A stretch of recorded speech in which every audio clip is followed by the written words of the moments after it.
Certaines nouvelles, c'est pour vous dire comment Ali, il se porte bien. Bah oui, il se porte bien. Au nom de la John de nouvelle dit, je ne dis pas son nom et je ne mets pas son nom en public. Mais dès qu'il m'appelle, je réponds. Et puis il me donne des bonnes nouvelles. Billah wallah talay. Tout ce qu'il me donne, qu'on a dit là, non, et qu'on fait icon, ka port, et qu'on fait hondung, mais on utilise des Michel Lama. Donc, puis du bruit, on y est là encore en fait. Mais, la Guinée c'est grave, hein. La Guinée c'est un pays compliqué. C'est très compliqué. En fait, c'est dire à vous dire. Yeah. Quand on pays du bruit, on planifie. Tawata, c'est pas facile. Wallahi billahi, c'est pas facile. Yeah. Donc on dit, mais fala jet gol problème, mais fala et Michel Lama. Ko dum woni ko fu ila expliquangol. Entre nos Michel Lama, gente mo bien comme woni on ko halande do. Mi dano dévalugol parce que on andi men source diandi. On m'appelle pour me donner mes sources. On me donne beaucoup de sources de nouvelles. Et puis, je suis notre mi jonne, arawana wo ko direct, tawata kadi ko owata yetude. Aino ko planifia kon fi nangugol Michel Lama. Nada moy problème. Jonna exemple on ka wopi seda fi njandu be marbe duubi ben andu be République de Guinée. Donc en moyenne de 30 ans, ha 40 ans wawata famu de le yotere de mi yewtiga. On dit entre Toumba Diaguité et Dadis Camara, fait un peu la créangol Dadis Camara problème, que Toumba Diaguité est écarté. Et arrivé Dadis Camara, que Toumba Diaguité est responsable warabe de Fouka Stade 28 septembre. 4 octobre, 28 septembre si je ne me trompe pas. Et donc, Toumba Diaguité be ari be hala nimo ni wola ta non ko be arno wola nimo ari wi Dadis Camara no fala ma nangude tonya ma bien entendu sokama naba ka sepie fiyo be nyaawe be yakon wari yimbe be wadi dum ka esprit Toumba Diaguité abi wadi dum Dadis Camara convoqué. Quand Alpha Yaya a convoqué Toumba Diaguité, Toumba Sali Arde. C'est à travers de ça, ces jours, je me souviens, à l'aéroport, Dadis Camara mo jogino Rafka Tunkanko no doginde, il y avait deux pick-up. Bata, il y avait Makamboy devant, il y avait un autre pick-up derrière. Dadis Camara mo hakunde. Tellement que Dadis était pressé de rejoindre Toumba Diaguité. T'avais planifié terrain fou. Hanitao, Ronkula Oude, si t'avais que Toumba Diaguité fait les Dadis, et si t'avais que espion de Alpha Condé Abdouno. Pourquoi on le dit? Ben on doit Dadis Camara, 12 soldats. Parce que 6 personnes, il y avait 12 personnes. Maintenant, il faut nous dire bien entendu, deuxième pick-up, il y avait 12 personnes. En fait, ça fait 24 soldats bien armés, tête aux pieds. On fait amener. Alors, on se met à l'antenne, qu'on andu ben andu non. Tant Dadis, il n'a pas pick-up, et chaque pick-up, nos marno satellitaires de l'Itango. Hari no mari ko yete konde lensi de jutu de yeso. Johnny no Dadis Camara et porte con mako et piqué. Fia gol ka Toumba Diaguité. Tu vois? Ko onno Toumba wawata ou Guinorde. Yanti na pistolet ka ko ingal mako fait la Dadis Camara et il y avait 24 hommes derrière lui. Mais c'est impossible. C'est impossible. Mais est-ce qu'il y a une caméra de surveillance dit à la Kander Canton? On ne sait pas. Mais ça va sortir, hein. Parce que Kala Konkowadi, and go Konkowada. Yani, la Adi, si ko Dadi si ko Tumba Jagite fait le Dadis Kamara. Et pourquoi ils ont décidé d'éliminer les soldats qui étaient devant? Aïe, Kander Kambenati. Vous voyez? On porte Aïe Kambenati. Et puis, les Wadali tirent d'élite. Vous comprenez? Les Wadali tirent d'élite. Tumba Jagite, tout est horrible. On va 24 soldats. Il ne peut pas. Et qui a sauvé Dadis Kamara? Et comment Dadis était tiré? Donc, espère me aroyai, yeu to golfidum. Et voilà na kondo dum fe iri. Ele hidon andi on sai. Hari Alpha Condé no itori yimbe Burkina. Fellube ben kadi balwangal ka iwri ko forotungal Dadis Kamara. Gente mo je vous dis, balwangal fellungal Dadis Kamara.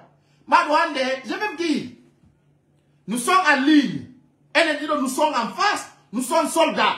Quand on a mis fait lire comme en face, balwangal ya sera. Mais c'est impossible. C'est impossible cette explication. Quand on dit que nous avons Tumba, Tumba nous comment frontière il faut fermer. Parce que quand on Tumba d'habiter, so ali gongaka, entre Hakil et Hakil. Finkari ko andu den ko balwanga moins de 60 mètres. Singal feti, ngal bonne, ngal wada grave. Donna si balwal sifi goddo ni ngal sifi Dadis Kamara, ni wadi ka beccedo na tali memi ngandi. Elene no fop de ngande balwal tiranga la distance ko ngal mari alir ko sa etidi dum don balwal fellangal ka wodi sifi goddo tum feti hiden andi problème mo. Wana makamboy fella don takita. On don hay fus memina ke mako. Soldat de haura no ben do fo dans le balere. Wan no be résistance men fop atbe ya dogude. Fop yu no ko fe iko. Kono ara nyawede. Sine nyawore meminama. Sina do hara. Be tonyu. La bay poyi. Kono andu no ben no andi. Les vraies analyses. Savez que et on savent. Ce n'était pas Tumba Jagite. Elle me demande. Si tu as un Tumba Jagite à son idée, fait l'uno Dadis Kamara, pourquoi pas oser de prendre le pouvoir? Parce que si tu as un Nyandi, c'est dans l'esprit de Tumba Jagite. C'est Tumba qui a décidé. Si tu as un Tumba Jagite, Desuduno, fait l'uno Dadis Kamara, alors si, dans son unité, on est un homme, parce qu'elle est morasiri, alors on a goto. Tarkotonomo kader leji la Guinée. Alors nous wadi agasi. Comment yantini Tumba Jagite? Qui a sécurisé Tumba? Comment Tumba est sorti? Et qui a attrapé Tumba pour le renverser au pays? Qui a mis Tumba en prison? Ça devrait être clair. Tumba Jagite, comment yantini? Aïe Dadis Kamara. Mais maintenant, on a la ina ko Tumba Jagite fait le Dadis. Parce que elle est dit c'est wadi en face. Balle réelle. Si vous faites le maillot, on a l'andité à maille net. C'était clair. Mais, tôt ou tard, quand on voit une ande, si mimi dit que fi armé on, ko ay dorba mi andi tata. Parce que si un foule pe jabano pe trahisi ay dorba, armé on ka foule pe on ni se tatano. Kono ay tawi kala ka pullo jam fete ara pullo no tawa. Et ni ça. Je vous dis hein, ça n'a rien de trahis de celle d'aller me faut que fulbe. Minani de oui. Aina celle d'aller wola ni la. De oui. C'est que ba konate no du no celle d'aller kabiro mako. Oui. Ko jelu John natami mi John na malamu. Vous comprenez? Pigi bui fait no nderto di tawata nyandego e aro e halugo. Kono mi source si na clair la ko poi. Mi jabata halu de fimo. Vous comprenez? Alpha Condé Sekou Ba Konate ko be waddi kon hino laabi. Kono nde nyande si Sekou Ba Konate anduno andinato. O jabatano Alpha Condé manipula mo. Kono ande Alpha Condé fenanno mo fenande. Hani Sekou Ba Konate ronku yaltu de nder dum on filo. Hani ko nambara kadi alejo Sekou Ba Konate wonno. So jabuno ko selu dale wala nomo kon.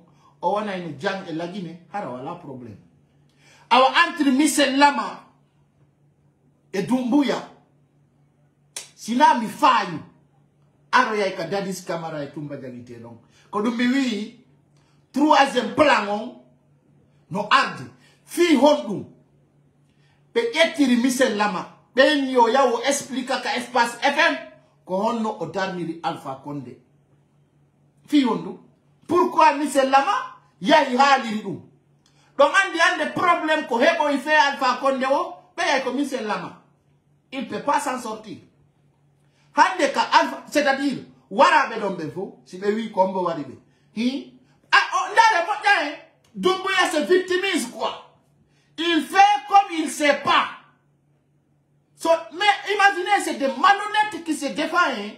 C'est grave c'est tellement bizarre et manika ben hulbini Johnny Beneli o ya o la radio espace FM o ya ko min nangi Alpha Condé koni eni mi tawri Alpha Condé komi wadi mentir Alpha Condé. Est-ce que vous comprenez ce que je vous dis? Johnny non si problème même il kender ko paye comme Michel Lama. Est-ce qu'il peut s'en sortir? Johnny non si tawi Michel Lama ayon andutu. Michel Lama c'est-à-dire la fille mo dérange.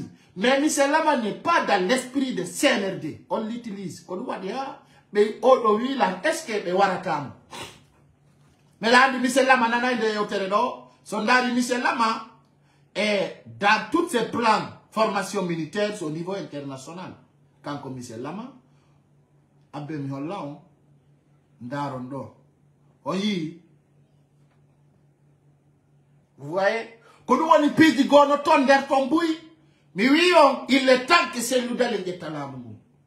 Mais on va ta femme de yotere. Parce que c'est trop petit pour les petits. Michel Lama, il est connecté par les blancs.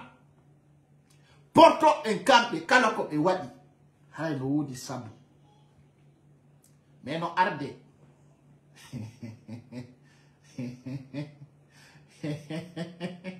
Ande mi se mi bone on mi jalai quoi.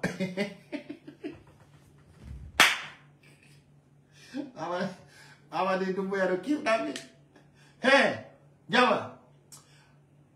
Baba de Doumbouya ba de yurmunde. Akuri Allah, billah wallahi tallahi. Yurbi quoi. Andi neko ta wonu jam photo do quoi. Neko sa woni traizo. Koko ala nawa na baby tamawara manyande go. Do yurmiya. Donc, comment je vois Mamadi Doumbouya, wallahi, là où je suis, je rigole, mais il me fait pitié, quoi. Je vous dis, hein, parce que Hande, partagez la vidéo au maximum possible, s'il vous plaît. S'il vous plaît. Noyurmia, ça fait pitié. Parce qu'il y a des cas là, quand il Michel Lama. Mamadi Doumbouya waraimo. Ça va exploser. Konakiri, ça va péter. Nyande kalane airelang andi. Sadakala ay tum futti ke yal tude. Ay tum futti ke yal tugol ka flash. Labi ko ka yal ti kander pale yewti lando yesomo. E fala utilise de Michel Lama be waramo. Ino arde. La bay poy. Mais non, en bon français, quand le souris apparaît, la souris va disparaître. Comme il n'a pas tout Mamadi Doumbouya. Mo yo iha saki toto. Ko maro kon yo duno ko waan. Tiga yo I popa. Petit. A terre toto no selu dalen. Joka haduma. Joka transition ma.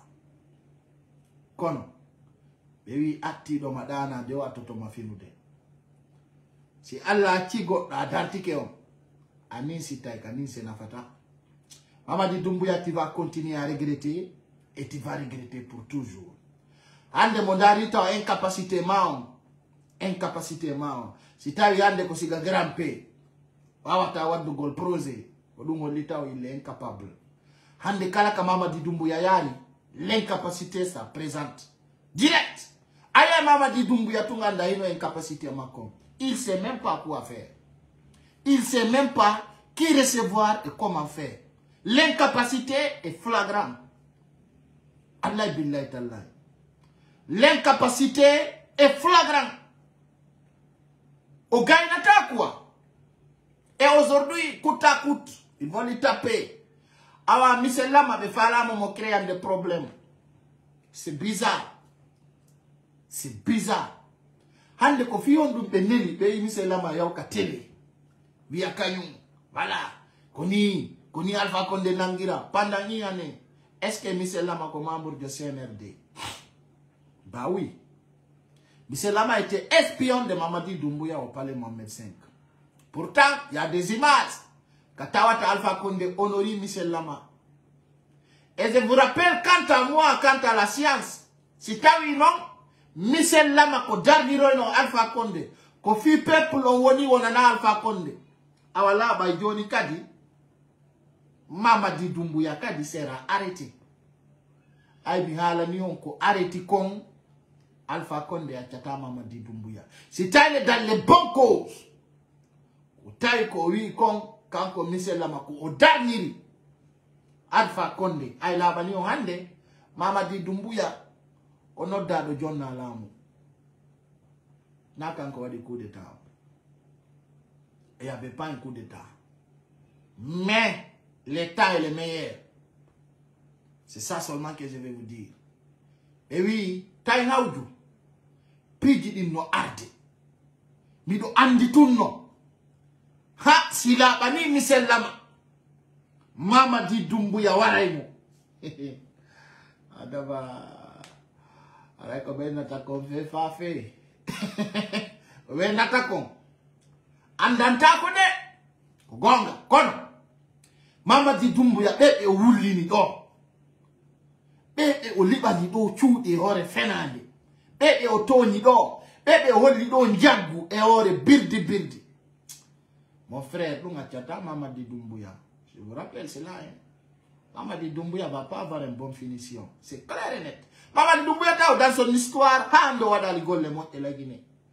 Kala Kandari da Mamadi Doumbouya ko sal boulot. Andara ta figure Mamadi Doumbouya ta orivi comment il trace du manque d'info. C'est bizarre ce qu'on a. Ce qu'on a est très bizarre. Et ande, den oata déplacé de Yano Kugo. Wata yu de la Guinée, kadi, aro e golla lady di wata arde golla, nyawla e budi nyawlata. Je vous dis, hein, la Guinée est barbarée. Fait un doni ka wonde doni nini, hay goto arata investis à la Guinée. Hay goto wata arde. On darita fi Coupe d'Afrique kondoka. Oya hay porto be nyawla e budi jabali nyawlude. Contre la Guinée tata wa 100 millions de dollars, 100 millions, tu n'as fait 170 millions. Contre la Guinée tata li. Honte. 170 millions, what maybe 177 millions de dollars. Honto de itatadi. Hande, la Guinée a la usine, wondo gollude, produise à gotum. 170 millions de dollars yaltata par mois.